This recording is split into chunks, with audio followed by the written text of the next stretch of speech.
always try to keep my promises. So. Thanks, sir. My next meeting's not for 15 minutes, so we have a little bit of time.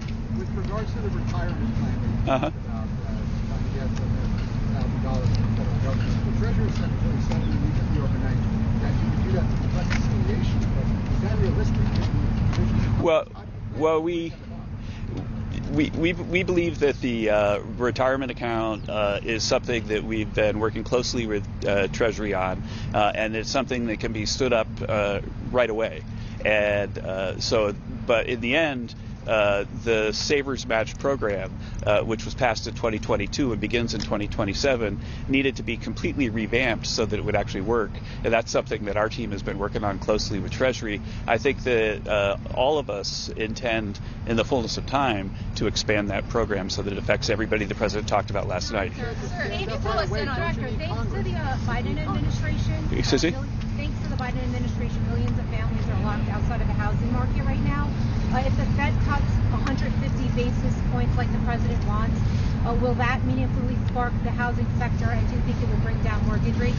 Well, I think that the housing sector is something that the President's focused like a laser beam on, and he mentioned in the State of the Union that he wants to end the practice of institutional investors buying homes. And think about it, that if you went and tried to buy a home right now, you'll probably get outbid by an institutional investor. There's some cities in the U.S. where 20% of homes are now owned by institutional investors because they then want to charge high rents and maybe even use market power to do so. And so I think that's one policy.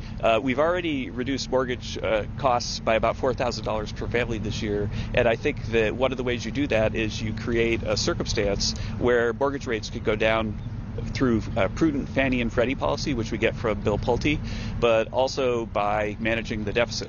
And so we cut the deficit last year a little less than $600 billion, something people thought was impossible. That puts downward pressure on inflation and interest rates. President Trump said at the weekend he was going to be bringing in 15% tariffs. As you know, they came in at 10%. The order came in at 10% tariffs. Mm-hmm. When will those 15% tariffs be going into effect? I think that that's still being discussed and depends on the status of existing negotiations and existing deals, and so that's still a work in progress. The Europeans from 10% to 15%. Excuse me?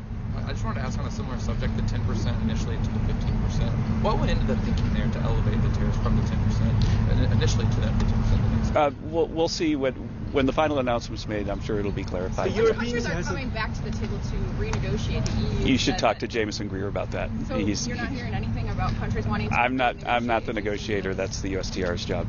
Do you have a question? Exactly does the President plan to sell his message when he hits the road later this week?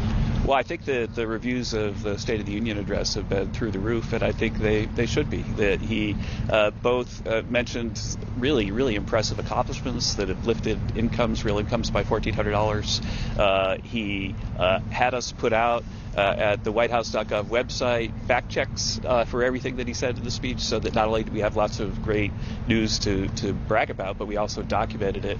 And then he talked about his plans for the future, and so he's not going to run or Congress isn't going to run next fall resting on laurels, but rather with great new ideas like the savings plan that he talked about. Tariffs. First, the European Union postponed its vote on the trade deal with the U.S. after the Supreme Court decision. Mm-hmm. Why would they commit to upholding the deal if they can just wait 5 months and the tariff goes to zero? And the second question, on January 13, the President said that he was imposing immediately tariffs on all countries, 25% on all countries that do business with Iran. He never followed up.